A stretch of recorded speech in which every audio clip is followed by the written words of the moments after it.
ಕರ್ನಾಟಕದ ಗೃಹಲಕ್ಷ್ಮಿ ಯೋಜನೆಯ ಫಲಾನುಭವಿಗಳಿಗೆ ಈ 18 ಜಿಲ್ಲೆಗಳಿಗೆ ಈಗಾಗಲೇ ಅಮೌಂಟು ಕ್ರೆಡಿಟ್ ಆಗಿದೆ. 18 ಜಿಲ್ಲೆಗಳು ಯಾವುದು ಅನ್ನೋದನ್ನು ತಿಳಿಸ್ಕೊಡ್ತೀನಿ.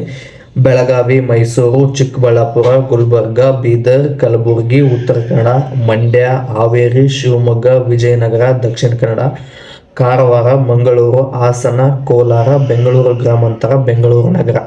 ಈ 18 ಜಿಲ್ಲೆಗಳಿಗೆ ಜನವರಿ 12ನೇ ತಾರೀಕಿಂದನೇ ಅಮೌಂಟ್ ಬೀಳೋದಕ್ಕೆ ಶುರುವಾಗಿದೆ ಸ್ನೇಹಿತರೆ. ಮತ್ತು ನಿಮ್ಮ ಜಿಲ್ಲೆ ಈ ಲಿಸ್ಟಲ್ಲಿ ಇದೆಯೋ ಇಲ್ಲೋ ಅನ್ನೋದನ್ನು ಕಮೆಂಟ್ ಮಾಡೋದನ್ನು ಮರಿಬೇಡಿ.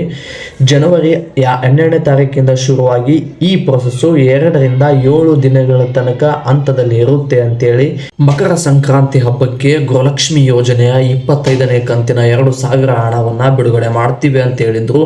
ಬಿಡುಗಡೆ ಮಾಡೇ ಬಿಟ್ಟರು ಸ್ನೇಹಿತರೆ. ಈ 18 ಜಿಲ್ಲೆಗಳಿಗೆ ಮಕರ ಸಂಕ್ರಾಂತಿ ಹಬ್ಬದ ಪ್ರಯುಕ್ತ 25ನೇ ಕಂತಿನ ಗೃಹಲಕ್ಷ್ಮಿ ಹಣ ಕ್ರೆಡಿಟ್ ಆಗ್ತಾ ಬರ್ತಾ ಇದೆ. ಗೃಹಲಕ್ಷ್ಮಿ ಯೋಜನೆಯ ಫಲಾನುಭವಿಗಳಿಗೆ ಮಹಿಳಾ ಮತ್ತು ಮಕ್ಕಳ ಸಬಲೀಕರಣ ಇಲಾಖೆಯ ಸಚಿವೆ ಲಕ್ಷ್ಮೀ ಹೆಬ್ಬಾಳ್ಕರ್ ಮೇಡಮ್ ಅವರು ತಿಳಿಸಿದ್ದಾರೆ.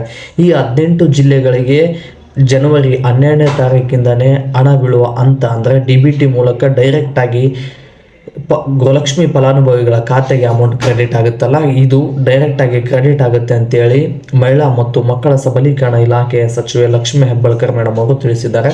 ಮತ್ತು ಇದರ ಜೊತೆಗೆ ಪೆಂಡಿಂಗ್ ಇರತಕ್ಕಂಥ ಮಾರ್ಚ್ ಮತ್ತು ಫೆಬ್ರವರಿ ತಿಂಗಳ 2020 ಮಾರ್ಚ್ ಫೆಬ್ರವರಿ ತಿಂಗಳ ಪೆಂಡಿಂಗ್ ಇರುವಂಥ ಹಣದ ಬಗ್ಗೆ ಕೂಡ ಅಪ್ಡೇಟನ್ನು ಕೊಟ್ಟಿದ್ದಾರೆ. ಇದರ ಬಗ್ಗೆ ಸಂಪೂರ್ಣವಾಗಿ ಮಾಹಿತಿಯನ್ನು ತಿಳಿಸ್ಕೊಡ್ತೀನಿ. ಯಾಕಲ್ಲ ಮೊದಲನೇ ಬಾರಿಗೆ ನನ್ನ ಚಾನಲನ್ನು ನೋಡ್ತಾ ಇದ್ರು, ಚಾನಲನ್ನು ಸಬ್ಸ್ಕ್ರೈಬ್ ಮಾಡ್ಕೊಳ್ಳಿ, ಲೈಕ್, ಶೇರ್, ಕಮೆಂಟ್ ಮಾಡಿ ಅಂತ ಹೇಳ್ತಾ, ಹಾಗಿದ್ರೆ ಬನ್ನಿ ಸ್ನೇಹಿತರೆ. ಫೆಬ್ರವರಿ ತಿಂಗಳ ಮತ್ತು ಮಾರ್ಚ್ 2025 ಈ 2 ತಿಂಗಳ ಪೆಂಡಿಂಗ್ ಅನ್ನುವಂಥದ್ದು ಫೈನಾನ್ಷಿಯಲ್ ಇಯರ್ 2025ರಲ್ಲಿ ಎಂಡ್ ಆಯಿತು. ಆ DBT ಹಣವನ್ನು ಮತ್ತೆ ಮರುಪಾವತಿ ಮಾಡೋದಕ್ಕೆ ಕೆಲವೊಂದಿಷ್ಟು ಸಮಯದ ಅಭಾವ ಇದೆ ಅಂತೇಳಿ ಕೂಡ ಪ್ರೆಸ್ ಮೀಟಲ್ಲಿ ಲಕ್ಷ್ಮೀ ಹೆಬ್ಬಾಳ್ಕರ್ ಮೇಡಮ್ ಅವರು ತಿಳಿಸಿದ್ದಾರೆ. ಮತ್ತು ಇದರ ಜೊತೆಗೆ ಅದೇನಿದೆಯಲ್ಲ DBT ಅನ್ನುವಂಥದ್ದು ಮಂತ್ಲಿ ಚೇಂಜ್ ಆಗ್ತಾ ಇರುತ್ತೆ. ಈ ಮಂತಿನ ಅಮೌಂಟು ನೆಕ್ಸ್ಟ್ ಮಂತ್ಗೆ ಆಗ್ಬೋದು, ಬಟ್ 1 ವರ್ಷ 11 ತಿಂಗಳು ಕೂಡ ಕಂಪ್ಲೀಟ್ ಆಗಿರ್ತಕ್ಕಂಥ DBTಯನ್ನು ಮತ್ತೆ ಮರು ಆರಂಭ ಮಾಡಿ ಹಾಕೋದಕ್ಕೆ ಕೆಲವೊಂದಿಷ್ಟು ತಾಂತ್ರಿಕ ಸಮಸ್ಯೆಗಳಾಗ್ತಾ ಇದೆ. ಮತ್ತು ಬ್ಯಾಂಕಿನ ವ್ಯವಸ್ಥೆಯಲ್ಲೂ ಕೂಡ ಇದು ಒಂದು ಸರಳವಾಗಿ ಹೋಗ್ತಕ್ಕಂಥ ಪ್ರೊಸೆಸ್ ಅಲ್ಲ ಅಂತ ಕೂಡ ಹೇಳಿದ್ದಾರೆ. ಮತ್ತು ನಿಮ್ಮ ಜಿಲ್ಲೆಯಲ್ಲಿ ನೀವೇನು ವಿಡಿಯೋ ನೋಡ್ತಾ ಇದ್ದೀರಲ್ಲ, ಈ 18 ಜಿಲ್ಲೆಗಳಿಗೆ ಅಮೌಂಟು ಈಗಾಗಲೇ 2025ನೇ ಕಂತಿನ ಹಣ ಕ್ರೆಡಿಟ್ ಆಗೋದಕ್ಕೆ ಶುರುವಾಗಿದೆ. ಈ ಲಿಸ್ಟಲ್ಲಿ ನಿಮ್ಮ ಜಿಲ್ಲೆ ಇಲ್ಲ ಅಂದರೆ ಕಮೆಂಟ್ ಮಾಡಿ ಸ್ನೇಹಿತರೆ.